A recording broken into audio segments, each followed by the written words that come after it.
നമസ്കാരം, JB ജംഗ്ഷനിലേക്ക് സ്വാഗതം. മലയാള cinema തറവാട്ടിലെ അമ്മ അല്ല പൊന്നമ്മയായിരുന്നു ഇന്നലെ നമ്മുടെ അതിഥി. നിരവധി തലമുറകൾക്ക് അമ്മയും അമ്മൂമ്മയുമായ ശ്രീമതി കവിയൂർ പൊന്നമ്മയുമായിട്ടുള്ള സംഭാഷണം ഈ എപ്പിസോഡിലും തുടരുകയാണ്. ഇതാരാ? അഭിമാനത്തോടെ പറ. ബിന്ദു. ബിന്ദുവിന്റെ പല മുഖത്തിന്റെ പല സ്ഥലത്തും ചേച്ചിയുടെ തന്നെ മുഖം പകർത്തി വെച്ചു വരെയാണ്. അവരുടെ ഫാമിലി. ബിന്ദു അമേരിക്കയിലാണ്. ബിന്ദുവായിട്ട് ഞാൻ സംസാരിച്ചു. എപ്പോ? ഒരു പത്രപ്രവർത്തനോട് സമയവും കാര്യവും സോഴ്സും ചോദിക്കുന്നു. എന്നോട് പറഞ്ഞു അമേരിക്കയിൽ സെറ്റിൽഡ് ആണ്. അമേരിക്ക സെറ്റിൽഡ് ആണ്. എൻ്റെ രണ്ടാമത്തെ നാത്തൂൻ്റെ മകൻ തന്നെയാണ് വെങ്കട്ടറാം. അവനാണ് കല്യാണം കഴിച്ചിരിക്കുന്നത്. മകനുണ്ട്. മകൻ 7 വയസ്സേ ആയിട്ടുള്ളൂ. മോക്ക് 18 വയസ്സായി. യൂണിവേഴ്സിറ്റി ഓഫ് മിഷിഗൺ അവിടെയാണ് എൻ്റെ സണ്ണിൽ വർക്ക് ചെയ്യുന്നത്. ആരുടെ? മകളുടെ, ബിന്ദുവിൻ്റെ. ഞാൻ ചോദിച്ചു, ബിന്ദു അമ്മയെക്കുറിച്ച് നല്ലത് പറയുന്നു. നല്ലതേ പറയുമെന്ന് എനിക്കറിയാം. നല്ലത് ഞാൻ അല്ലേ തന്നെ ഞാൻ അങ്ങോട്ട് പറയാൻ ഉദ്ദേശിക്കുന്ന കാര്യം. അമ്മയെക്കുറിച്ച് ബിന്ദുവിന് പറയാനുള്ളത് എന്ന് പറഞ്ഞു. അപ്പോൾ ബിന്ദു പറഞ്ഞു, അമ്മ എന്നെ നോക്കിയിട്ടില്ല. കഷ്ടം. ഒരുപാട് ഉള്ള സമയത്ത്, കാരണം മാമ ഉണ്ടെങ്കിൽ ഞാൻ ജോലി ചെയ്യണമായിരുന്നേ എല്ലാവർക്കും. അത് കുഞ്ഞായിരുന്നപ്പോൾ അറിയില്ല എന്ന് വയ്ക്കാം. പിന്നീട് മനസ്സിലാക്കണമല്ലോ. ഭയങ്കര ശാഠ്യമായിരുന്നു. ഉള്ള സമയത്ത് അതുപോലെ വാരിക്കൊഴിച്ച് സ്നേഹം കൊടുത്തിട്ടുമുണ്ട്. അപ്പം ആ ശാഠ്യം ഇപ്പോഴും ഉണ്ട്. എന്നെ നോക്കിയിട്ടില്ല ചെറുപ്പത്തിൽ. ഞാൻ പറഞ്ഞു, ബിന്ദു ഞാനത് JB ജംഗ്ഷൻ്റെ ഫ്ലോറിൽ ചോദിച്ചോട്ടെ, ധൈര്യമായിട്ട് ചോദിച്ചു, അത് ലോകം മുഴുവൻ അറിയട്ടെ എന്ന് ബിന്ദു പറഞ്ഞു. പക്ഷെ ഭയങ്കര സ്നേഹമാണെന്നാലും. സ്നേഹം ഉണ്ടാകുമ്പോഴേ ചേച്ചി പരിഭവം ഉണ്ടാവും. സ്നേഹമില്ലാത്തടത്ത് പരിഭവം ഉണ്ടോ? ഇല്ല. പക്ഷെ ആ പരിഭവം തീർക്കാൻ പറ്റിയിട്ടില്ലല്ലേ? അത് മാറില്ല. ഒരു ദുഃഖമുണ്ട്. ദുഃഖമൊന്നുമില്ല. നോക്കിയിട്ടില്ല, ഇടയ്ക്ക് നോക്കാൻ പറ്റിയിട്ടില്ല എന്നൊക്കെ ഉള്ളതൊരു സത്യമാണല്ലോ. അവള് പറഞ്ഞതിൽ കുറച്ച് കാര്യമുണ്ട്. സമയത്ത് എനിക്ക് മുലപ്പാൽ പോലും അമ്മ തന്നിട്ടില്ല എന്ന് പറഞ്ഞു.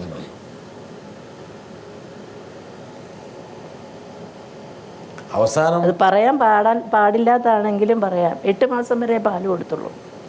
ശിക്ഷ എന്ന് പറയുന്ന സിനിമ അഭിനയിച്ചുകൊണ്ടിരിക്കുക. സത്യമാഷും ഞാനുമാണ് ജോഡി. അപ്പോൾ ഒരു കട്ടിലിൻ്റെ അപ്പുറത്തും ഇപ്പുറത്തും ഇരുന്ന് സംസാരിക്കുന്ന ഒരു സീന. SR പൊട്ടണ്ണ അന്ന് കന്നഡത്തിലെ വലിയ ഡയറക്ടറാണ്.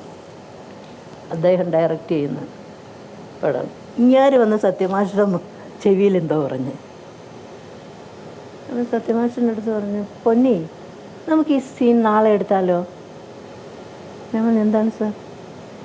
അല്ല, ഇത് ഇന്ന് നമുക്ക് വേണ്ട, പൊന്നി പൊയ്ക്കോ. നിർബന്ധിച്ച് പറയാണ്, പൊന്നി പൊയ്ക്കോ. ഞാൻ വിചാരിച്ചു ഞാൻ എന്തെങ്കിലും ചെയ്തത് ശരിയായില്ലേ എന്നാ അത് പറയണ്ടേ പണ്ടാരോട്. അപ്പോൾ സീനിൽ അന്ന് ഈ പട്ടുസാരി ഉടുത്തിരുന്നു. അപ്പം ഞാൻ റൂമിൽ വന്ന് ഡ്രസ്സ് മാറാനായിട്ട് കണ്ണാടിയുടെ മുമ്പിൽ നിൽക്കുമ്പോൾ ഈ കൊച്ചുങ്ങളൊക്കെ കേൾക്കില്ല. കുഴപ്പമില്ലല്ലേ? ഒരു കുഴപ്പമില്ല. കംപ്ലീറ്റ് നനഞ്ഞിരിക്കണവിടെ അറിയുന്നില്ല. മുലപ്പാൽ വീണ് നനഞ്ഞിരിക്കുന്നു. രാവിലെ കൊടുത്തിട്ട് വർക്കിന് വന്നതല്ലേ. വെറുതെ അല്ല ബിന്ദു പരാതി പറഞ്ഞത്. എനിക്ക് തരേണ്ടിയിരുന്ന മുലപ്പാലൊന്നും എനിക്ക് തന്നിട്ടില്ല. അത് അങ്ങനെയൊക്കെ എന്തൊക്കെയോ ജീവിതത്തിൽ എന്തൊക്കെയോ ഞാൻ. പക്ഷെ ഇപ്പോഴൊക്കെ ആലോചിക്കുമ്പോൾ തമാശയല്ലേ അത്? തമാശ എന്ന് പറയാനാവില്ല. അന്ന് അഭിനയമല്ലേ ചേച്ചി? ഒരുപക്ഷെ കുടുംബം പുലർത്താൻ വേണ്ടിയുള്ള ഒരു വലിയൊരു കസർത്തിൽ വലിയൊരു ലക്ഷറിയൊന്നും ഒന്നുമില്ലല്ലോ. അഭിനയിക്കുക, ആ ഞാൻ സ്ഥിതി എന്തായാലും ചേച്ചിക്ക് സ്നേഹിച്ചിട്ടില്ല എന്നൊക്കെ പറഞ്ഞാൽ എനിക്കത് സഹിക്കാൻ പോകില്ല. കാരണം ഞാൻ ഒരുപാട് സ്നേഹിക്കുന്ന എൻ്റെ എൻ്റെ അമ്മയെ പറ്റി പറഞ്ഞാൽ എനിക്കിപ്പോഴും കരച്ചിൽ വരും. അത്രയ്ക്ക് ആ പഴയ 4ാം ക്ലാസ് എന്തോ പഠിച്ചിട്ടുള്ളൂ, ഒന്നും അറിയില്ല, ലോകത്തെക്കുറിച്ചൊന്നും അറിയില്ല പാവം. അപ്പോൾ അത്ര സ്നേഹിച്ചാണ് അച്ഛനും അമ്മയും ഞങ്ങളെ വളർത്തിയത്. അപ്പോൾ അങ്ങനെ ഒരു കുടുംബത്തിൽ നിന്ന് വന്ന് നമുക്ക് അങ്ങനെയുള്ളൊരു ഇതൊക്കെ കിട്ടാതാകുമ്പോഴത്തേനെ സഹിക്കാൻ പറ്റില്ല അല്ലേ? തീർച്ചയായിട്ടും. അല്ല, ചേച്ചി അനുഭവിച്ച ഒരു വല്ലാത്തൊരു സാഹചര്യമുണ്ട്. പക്ഷെ എന്തൊക്കെയാണേലും അതൊക്കെ ഇടയ്ക്ക് ആലോചിക്കുമ്പോൾ മനസ്സിലൊരു വിങ്ങലുണ്ടാവില്ലേ? 8 വയസ്സ് കാണും. അപ്പോൾ ഒരു ദിവസം അച്ഛനോട് പറഞ്ഞു, അച്ഛാ എനിക്ക് ദൈവത്തിനെ ഒന്ന് കാണണം. കൊച്ചിന് വല്ല കുഴപ്പമോ ആയോ വിചാരിച്ചു. ദൈവത്തിനെ കാണുക, ഈശ്വരനെ കാണുക. ഈശ്വരനെ അരൂപിയാണ് മോനെ, ഒന്നും കാണാനൊന്നും നോക്കില്ല. അരൂപി എന്ന് പറഞ്ഞാൽ എന്താണെന്നറിയില്ല. ഭയങ്കര ശാഠ്യം പിടിച്ചു. എൻ്റെ വിചാരം ഭൂമിയുടെ ഏതോ ഒരു കോണിൽ വലിയ കൊട്ടാരത്തിൽ ഇങ്ങനെ ഇരുന്ന് ആജ്ഞാപിക്കുകയാണ്, അങ്ങനെ ചെയ്യും ഇങ്ങനെ ചെയ്യുന്നൊക്കെ. അതാണ്, അങ്ങനെയായിരുന്നു ഞാൻ വിശ്വസിച്ചിരുന്നത്. പിന്നെ കുറേ കഴിഞ്ഞപ്പോൾ ആധ്യാത്മികമായ ഒരിതിലേക്ക് മനസ്സ് വന്നു തുടങ്ങിയപ്പോൾ ഒക്കെ മനസ്സിലാക്കാൻ പറ്റുമോ ഈ മഹാപ്രപഞ്ചത്തെ സൃഷ്ടിച്ച ആ ശക്തിയെ? എത്ര ശ്രമിച്ചാലും കഴിയില്ല. പക്ഷേ ഞാൻ ആ ശക്തിയെ കൃഷ്ണൻ്റെ രൂപത്തിൽ കാണുക. കൃഷ്ണനാണ് എനിക്കെല്ലാം. എന്നെ ഒരുപാട് വിഷമങ്ങളിൽ നിന്നും ഒരുപാട് ദുർഘട ഘട്ടങ്ങളിൽ നിന്നുമൊക്കെ ഒരുപാട് രക്ഷിച്ചിട്ടുണ്ടെന്ന് ഞാൻ പൂർണ്ണമായിട്ടും വിശ്വസിക്കുന്നു. പക്ഷേ ചേച്ചിക്കുള്ളൊരു ഗുണം എന്ന് വെച്ചാൽ കേരളത്തിൽ ഒരുപാട് ആൾക്കാരെ അമ്മയാകാൻ പറ്റുന്നുള്ളതാണ്. അത് സിനിമയിൽ മാത്രമല്ല, എല്ലാവരും ചേച്ചീനെ അമ്മയായിട്ടാണ് കാണുന്നത്. ഞാൻ കാണാത്ത ആൾക്കാർ പോലും വിളിച്ച് ഫോൺ വിളിക്കുമ്പോൾ അമ്മേ സുഖമാണോ അമ്മയ്ക്ക്? കണ്ണൂർ എനിക്കൊരു വലിയ കടുത്ത ഫാനുണ്ട്. അവൻ വിളിച്ചിട്ട് അമ്മയ്ക്ക് സുഖമാണോ അമ്മേ? കോയമ്പത്തൂർ പോയിട്ട് അങ്ങനെയുണ്ട് വിശേഷം എല്ലാവരും ചോദിക്കും. അത് അമ്മയായിട്ട് തന്നെ വിചാരിച്ചിട്ടാണ്. അല്ലാണ്ട് കണ്ണൂർ എൻ്റെ പേര് ഈശ്വര പെട്ടെന്ന് മറന്നു. ഓർമ്മയുണ്ടാവും. കണ്ണൂരാണോ സ്ഥലം? അങ്ങനെ ഒരു അപകടം കണ്ണൂരിൽ സംഭവിച്ചു. ഓർമ്മയുണ്ടായിരുന്നു. കിരീടമല്ലേ മറക്കാനാവാത്ത സിനിമ. ഒരുപാട് പേരുടെ കണ്ണ് നനയിച്ചതാണ്. ചേച്ചിയുടെ കണ്ണ് നനഞ്ഞിരുന്നു. കിരീടം, ചെങ്കോൽ, കാക്കക്കുയിൽ. ഈ ഫോട്ടോ വീട്ടിലുണ്ട്.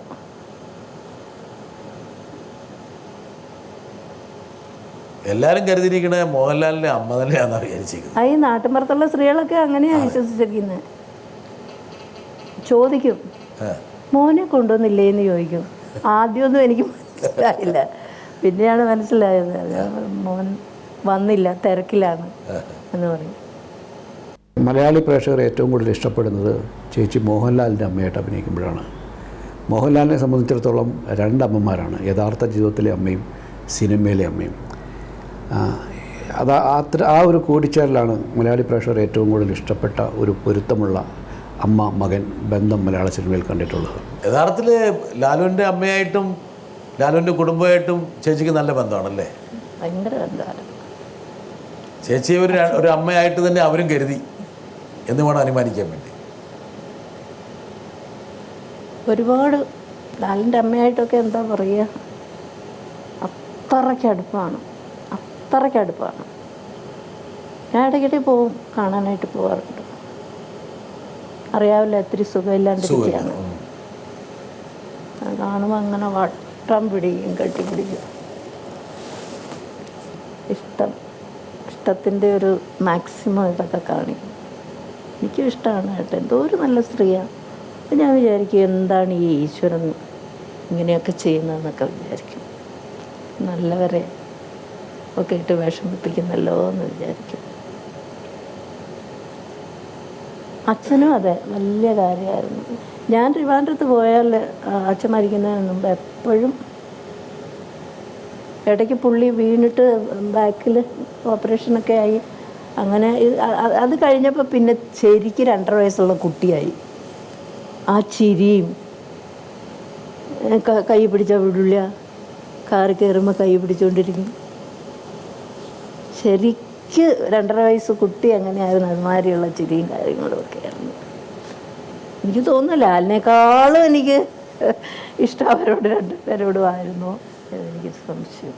എന്തായാലും ലാലിന് അമ്മയെക്കുറിച്ച് പറയുമ്പോൾ 100 നാവായിരിക്കും. എൻ്റെ മോൻ തന്നെയല്ലേ എത്ര സിനിമയിലാണ് അമ്മ അമ്മ അമ്മ എന്ന് വിളിച്ചിരിക്കുന്നത്. കിരീടത്തിൽ ഒരു സീനുണ്ട്, എനിക്ക് ഡയലോഗ് പറയാൻ വയ്യാണ്ട് ഞാൻ വിങ്ങിപ്പോയ ഒരു ഇതാണ്. വീട്ടിൽ കയറി വരുമ്പോഴത്തേന് തിലകൻ ചേട്ടൻ എനിക്കിവിടെ വേറെ മക്കളുണ്ട്, ഇറങ്ങിപ്പോടാന്ന് പറയും. എന്നെ ഒന്ന് നോക്കിയിട്ട് തിരിഞ്ഞ് നടക്കും. അപ്പോൾ ഞാൻ പുറകെ ഓടി വന്നിട്ട് മോനെ നീ എങ്ങോട്ടാ പോകണമെന്നോ എന്തോ ചോദിക്കും. അപ്പോൾ ലാല് പറയുന്ന ഒരു ഡയലോഗുണ്ട്, ജീവിതം എന്നെ വിട്ടു പോകുന്ന, എൻ്റെ കയ്യിൽ നിന്ന് വിട്ടു പോകുന്നതെന്നോ അങ്ങനെ എന്തോ ഒരു ഡയലോഗ്. അപ്പോൾ അത് കേട്ടപ്പോൾ എനിക്കൊരുമാതിരി വിങ്ങൽ. ഈ സിനിമകളൊക്കെ പിന്നീട് കാണുമ്പോൾ എങ്ങനെയാണ് ചേച്ചി? ഒക്കെ ഓർക്കും. അതുപോലെ തന്നെ പ്രവാഹത്തിൽ സ്വന്തം മകനാണ് നസീർക്കൻ്റെ ക്യാരക്ടർ. അപ്പോൾ അടുക്കളവാതിലിൽ വന്നിരുന്നിട്ട് അമ്മയ്ക്കറിയാം ഇത് മോനാണെന്നുള്ള കാര്യം, മകൻ അറിഞ്ഞുകൂടാ. ആ, അപ്പോൾ അങ്ങനെ ഒരു സീക്വൻസാണിത്. ചോറ് വാരി വായിൽ വെച്ച് കൊടുക്കും. അപ്പോൾ ഇങ്ങനെ അന്തം വിട്ട് നോക്കിക്കൊണ്ട് നസീർക്കൻ്റെ ഒരു ഇന്നസെൻ്റായിട്ടുള്ളൊരു നോട്ടം ഉണ്ടല്ലോ, ആ സീനിൽ എനിക്ക് ഒരുപാട് ഡയലോഗ് പറയാൻ വയ്യാണ്ടും വിഷമിച്ചു.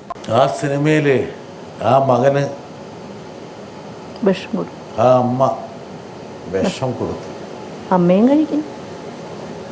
അമ്മയും കഴിച്ചു.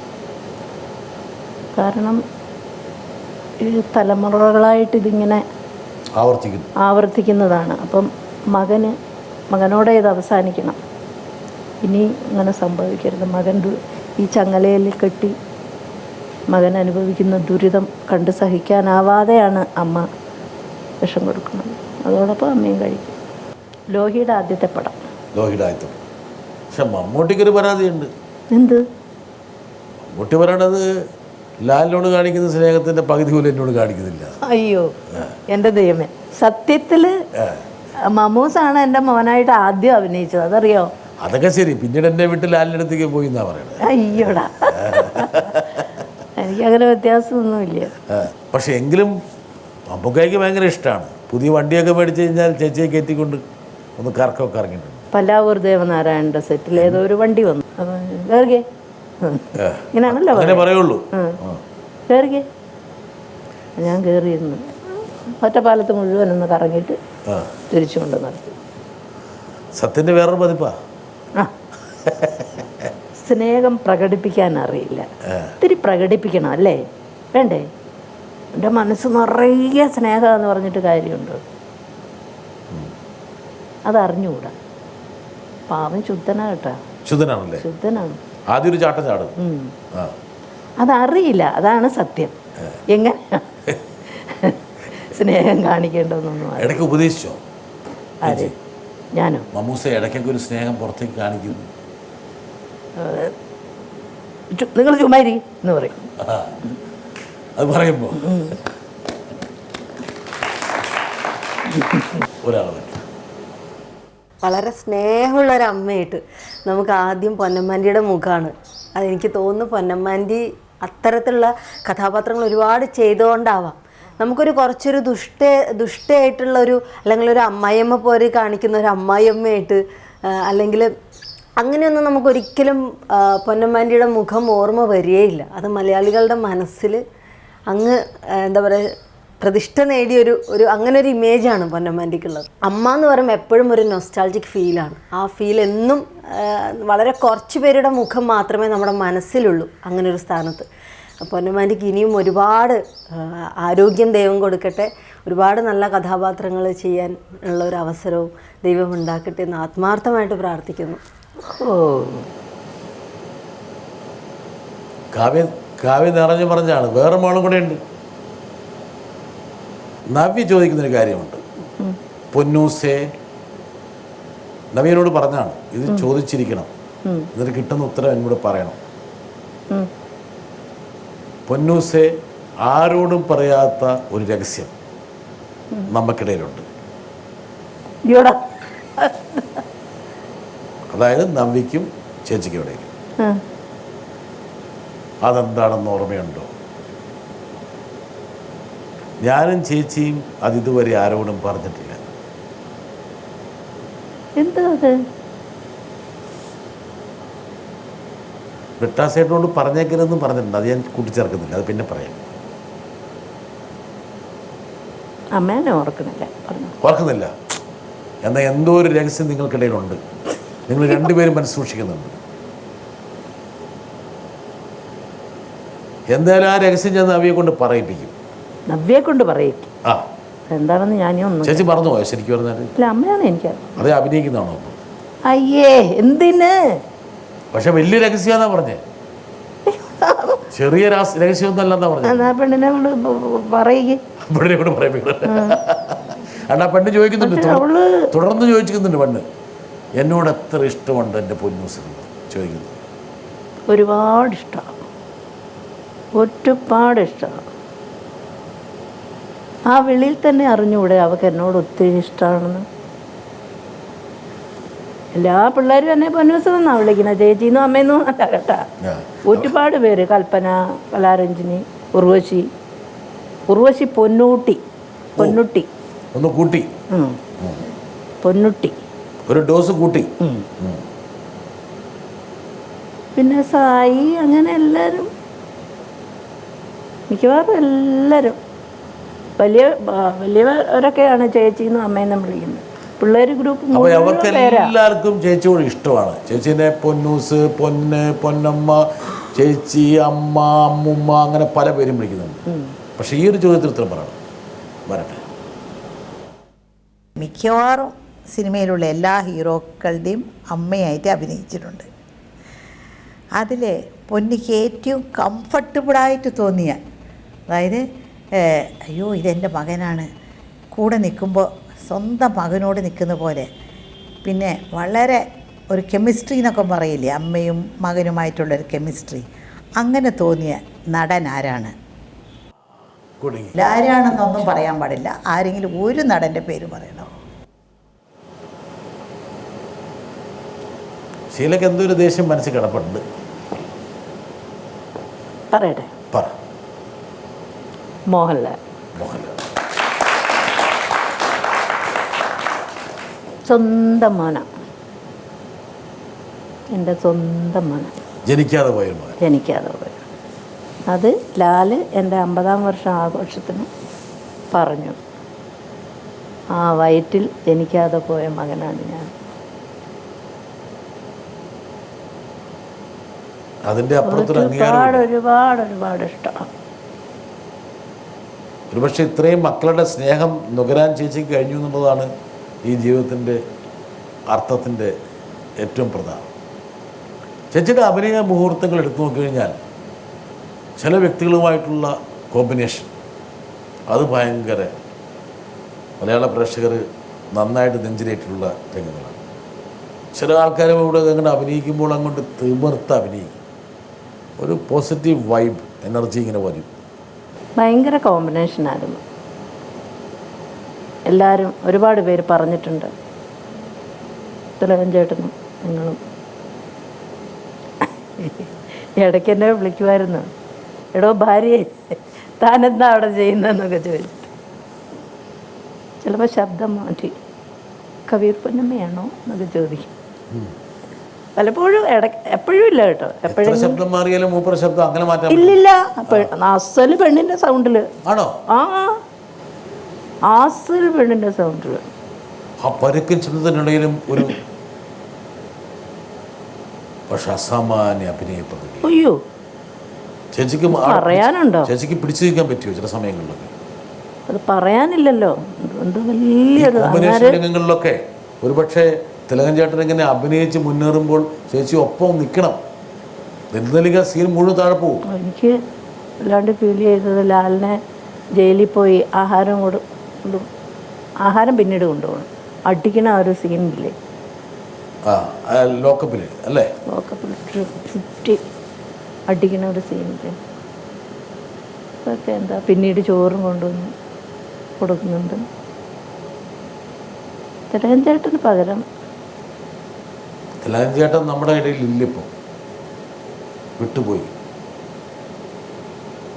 അവസാന നിമിഷമൊക്കെ കലുഷിതമായി.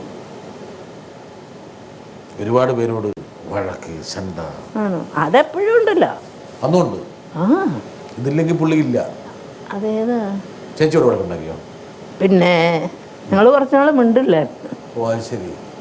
കിരീടം അഭിനയിക്കാൻ വന്നപ്പോഴാണ് പിന്നെ ജാതകത്തിൻ്റെ സെറ്റിൽ വെച്ച് ഞാൻ എന്തോ ഈ അമ്പിളി ജഗതി എന്തോ തമാശ പറഞ്ഞ് ഈ റിഹേഴ്സലിനൊന്നും ഇയാൾ ചെയ്യില്ലേ. ഷോട്ടിൽ വന്നിരുന്നിട്ട് ഈ ഓട്ടി കാണിച്ചു. 8 പ്രാവശ്യം ഞാൻ ചിരിച്ചു. 8 പ്രാവശ്യം ടേക്ക് എടുത്തു. 8 പ്രാവശ്യം ടേക്ക് എടുത്തു. ഞാൻ ദേഷ്യപ്പെട്ടു. ഓരോരുത്തർ സിനിമ അഭിനയിക്കാൻ വരുന്നോ ചിരിക്കാൻ വരുന്നു. ആര് ചോദിച്ചു? ചോദിച്ചു. അങ്ങനെ എന്തൊക്കെയോ പുറത്ത്. ഞാൻ ആ സെറ്റിൽ നിന്ന് ഇറങ്ങി പോന്നു. സെറ്റിൽ നിന്ന് ഇറങ്ങി ഞാനിങ്ങ് പോന്നു. അപ്പോൾ ഉണ്ണിത്താൻ്റെ ആദ്യത്തെ പടമാണ്. ഉണ്ണിത്താന് തിലകൻ ചേട്ടനോടും ഒന്നും പറയാൻ നിവൃത്തിയില്ല, എന്നോടും ഒന്നും പറയാൻ നിവൃത്തിയില്ല. അവസാനം മറ്റേ ഷമ്മി വന്നിട്ട് അപ്പോൾ ഞാനവിടെ ചെയറിലിരിക്കുക.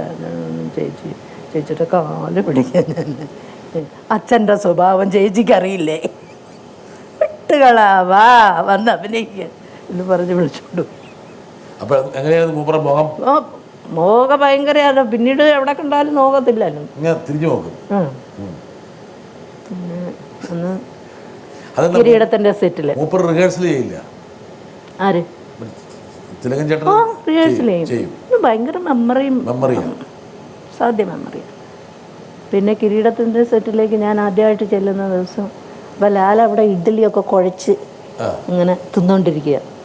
അപ്പം ഞാൻ അങ്ങോട്ട് കയറി ചെന്നിട്ട് എൻ്റെ വായിൽ കുറച്ച് എടുത്ത് തന്നു. പുള്ളി അവിടെ നിന്ന് നോക്കി ചിരിക്കാനുള്ള ഒരു ശ്രമം.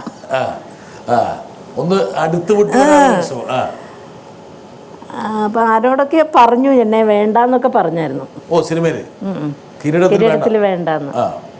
അപ്പോൾ സിബി വളരെ നിർബന്ധപൂർവം, അല്ല അത് ചേച്ചി പുള്ളി മുഴുവൻ പറയത്തില്ലല്ലോ, അല്ല അത് ചേച്ചി തന്നെ തന്ത്രം. അങ്ങനെ മോഹൻലാൽ ഇങ്ങനെ ഇഡ്ഡലിയൊക്കെ കുറച്ച് മറ്റേ പിന്നെ അമ്മയ്ക്ക് തരുന്നു. മറ്റേ പുള്ളി അവിടെ ഇരുന്നോണ്ട് പുള്ളി ഇങ്ങനെ വെട്ടുപോത്ത് പോലെ ഇങ്ങനെ നോക്കുന്നുണ്ട്. ചെറിയൊരു ചിരിച്ചു. അപ്പം ചിരിച്ചപ്പോൾ ഞാൻ ദേഷ്യത്തിൽ തന്നെയാണ് നോക്കിയത്. അപ്പോൾ എനിക്കും അറിയാണ്ട് ചിരി വന്നുപോയി. പുള്ളി അടുത്തേക്ക് വന്ന് കൈ നീട്ടി, ഞാൻ കൈ കിട്ടൊരു അടി എടുത്ത്.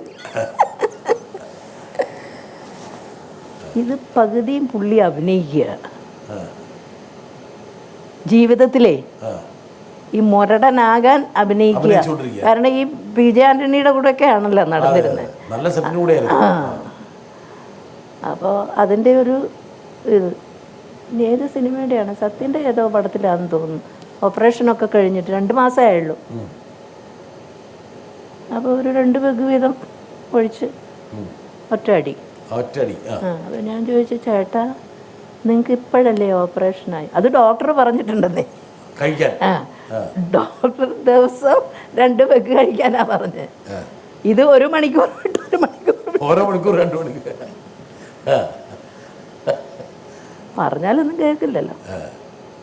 പക്ഷെ അതിൻ്റെ ഗ്യാരണ്ടി ടൈമൊക്കെ കഴിഞ്ഞ് കുറേ ഇരുന്നല്ലോ പുള്ളി. മലയാള സിനിമയ്ക്ക് നൽകാവുന്ന എല്ലാ സംഭാവനകളും പുള്ളി നൽകി. തെന്മാവിൻ കൊമ്പത്ത് ഒരു കൊമ്പത്തെ അഭിനയായിരുന്നത്. ഒരു കൊമ്പത്തെ അഭിനയായിരുന്നു വേണുചേട്ടൻ. പിന്നെ വളരെ സോഫ്റ്റ് ആയിട്ട്, വളരെ അല്ലേ സത്യത്തിൽ ഞാൻ കാണണമെന്ന് പറഞ്ഞ് പോയി, ലളിതയോട് പറഞ്ഞ് പോയി കണ്ടൊരു നടനാണ് നെടുമുടി വേണു.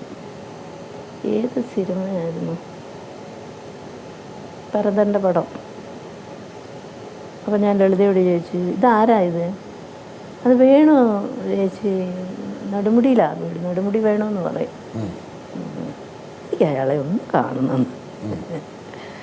അങ്ങനെ ട്രിവാൻഡ്രത്ത് വേറെ ഏതോ ഷൂട്ടിങ്ങിൽ, ഞങ്ങൾ വേറെ ഷൂട്ടിങ്ങിൽ ഞാൻ പോയി, ലൊക്കേഷനിൽ പോയി കൈയൊക്കെ കൊടുത്ത് സംസാരിച്ചിട്ട് വന്നു. ആ സിനിമ വളരെ ക്യാരക്ടർ വളരെ നന്നായിട്ടുണ്ടായിരുന്നു എന്നൊക്കെ പറഞ്ഞ് അങ്ങനെ ഞാൻ പോയി കണ്ട് അഭിനന്ദിച്ച ഒരു നടനാണ് ജീവിതത്തിൽ ആദ്യമായിട്ട്. നെടുമുടിച്ചേട്ടനൊരു ചെറിയ അംഗീകാരമല്ല. ചേച്ചിയാണെങ്കിൽ സിനിമയെ നിറഞ്ഞു നിൽക്കുന്നു, പതിറ്റാണ്ടുകൾ പൂർത്തിയാക്കി.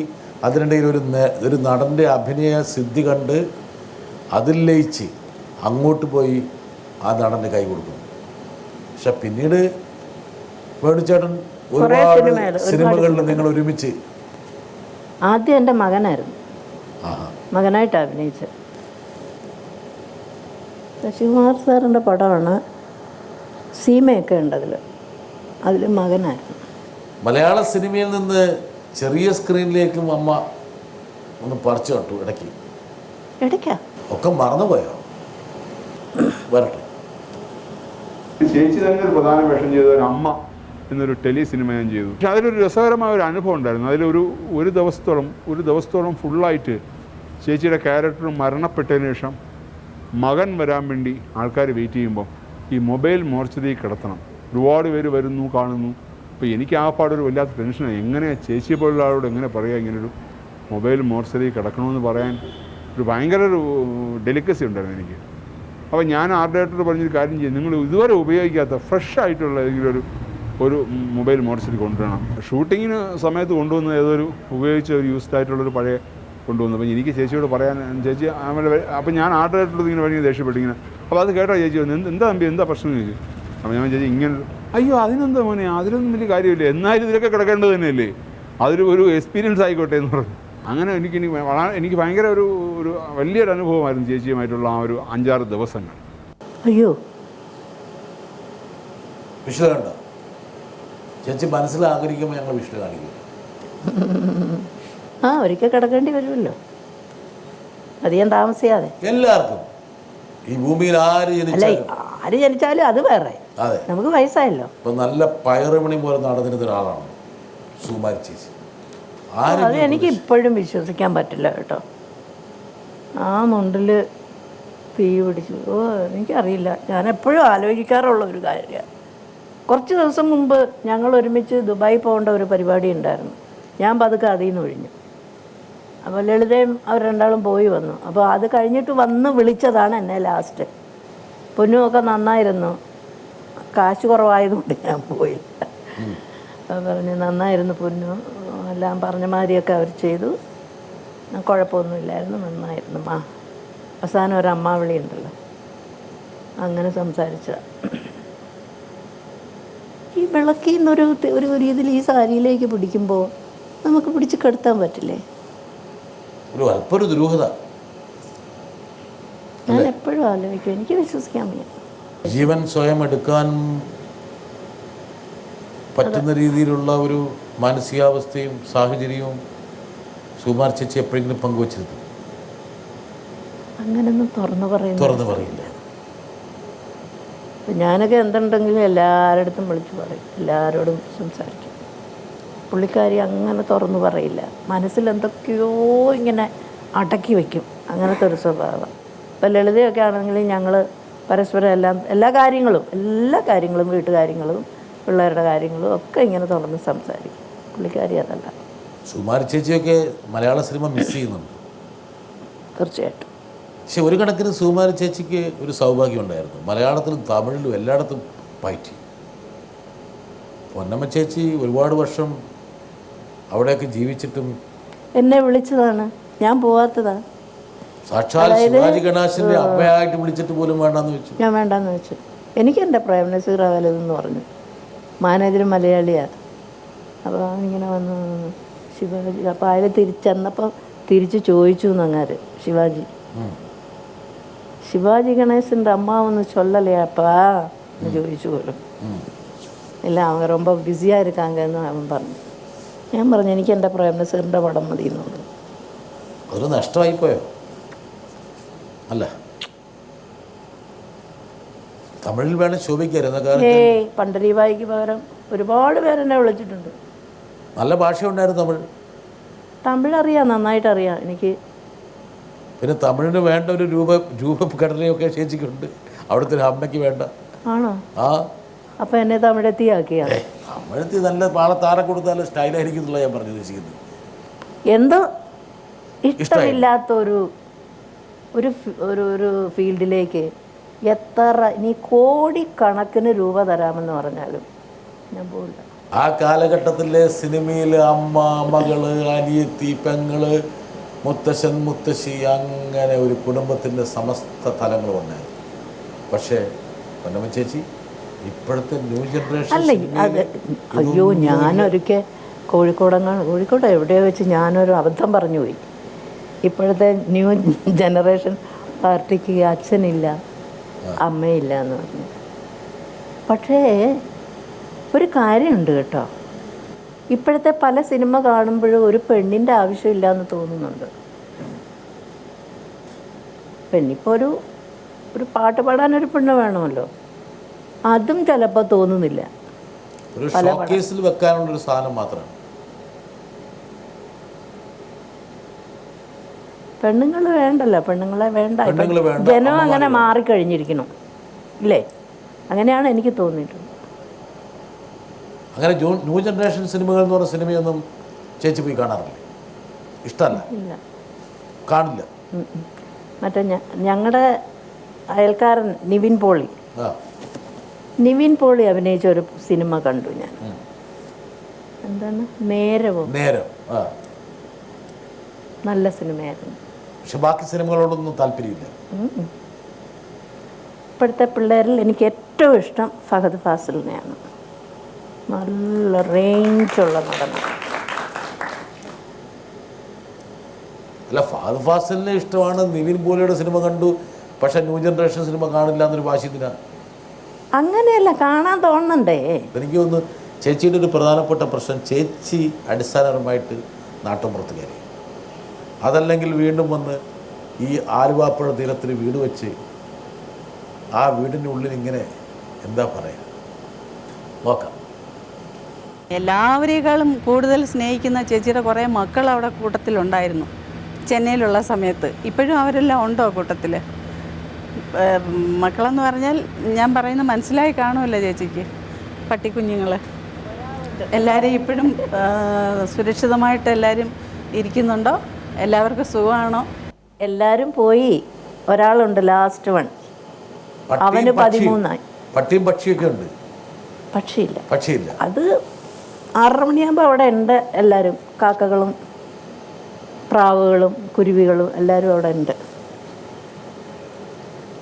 ഞാൻ ഇതല്ലേ? ആ, ഇതാ വീട്.